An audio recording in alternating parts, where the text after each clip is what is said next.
Hi friends, welcome to Sri Sainatha kitchen. இன்றைக்கி இட்லி தோசைக்கு ஏற்ற சூப்பரான சைட் டிஷ் சின்ன வெங்காயத்தை வச்சு வெங்காய சட்னி தாங்க செய்ய போகிறோம். அதுக்கு ஒரு மிக்ஸி ஜாரில் அரை கப் அளவு சின்ன வெங்காயத்தை உரித்து வச்சுருக்கேன், அதை சேர்த்துக்கிறேன். இது கூடவே 2 தக்காளியை கட் பண்ணி வச்சுருக்கேன், அதையும் சேர்த்துக்கிறேன். இப்போது ஒரு துண்டு தேங்காய் எடுத்து சின்ன சின்ன கட் பண்ணி வச்சுருக்கேன், அதையும் சேர்த்துக்கிறேன். 1 டேபிள் ஸ்பூன் உடச்ச கடலை சேர்த்துக்கிறேன். இது கூடவே 3 காஞ்ச மிளகாவை கட் பண்ணி வச்சுருக்கேன், அதை சேர்த்துக்கிறேங்க. இப்போ நல்லா நைஸாக அரைச்சி எடுத்துகிட்டு வந்துடலாம்.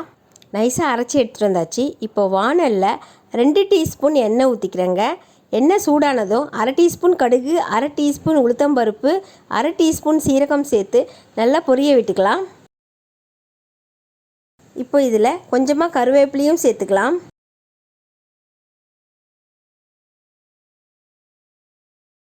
இப்போ இதில் அரைச்சி வச்சுருக்க விழுதை சேர்த்துக்கலாங்க. நல்லா கலந்து விடலாம். மிக்ஸி ஜாரில் கொஞ்சமாக தண்ணி ஊற்றி நல்லா கலந்து இதில் ஊற்றிக்கலாங்க. இப்போ நல்லா கலந்து விடலாம். இப்போது சட்னிக்கு தேவையான அளவு உப்பு சேர்த்து நல்லா கலந்து விட்டுக்கலாங்க. வெங்காயம் தக்காளியோடைய பச்சை வாசனை போகிற வரைக்கும் நல்லா வதக்கிக்கலாங்க. இப்போ பச்சை வாசனைலாம் போய் நல்லா வதங்கியாச்சு. சிம்பிளான ஈஸியான டேஸ்டியான சின்ன வெங்காய சட்னி ரெடி ஆயிடுச்சிங்க. இட்லிக்கு தோசைக்கெலாம் இந்த சட்னி வச்சு சாப்பிடும்போது அவ்வளோ அட்டகாசமாக இருக்குங்க. இந்த சட்னியை நீங்கள் வீட்டில் ட்ரை பண்ணி பார்த்துட்டு எப்படி இருக்குன்னு கமெண்ட் செக்ஷனில் சொல்லுங்கள். நம்ம சேனலை சப்ஸ்கிரைப் பண்ணாதவங்க சப்ஸ்கிரைப் பண்ணிடுங்க. இந்த வீடியோ பிடிச்சிருந்தால் லைக் பண்ணுங்கள், ஷேர் பண்ணுங்கள், சப்ஸ்கிரைப் பண்ணுங்கள், பக்கத்தில் இருக்க பெல் ஐக்கானை கிளிக் பண்ணிக்கோங்க.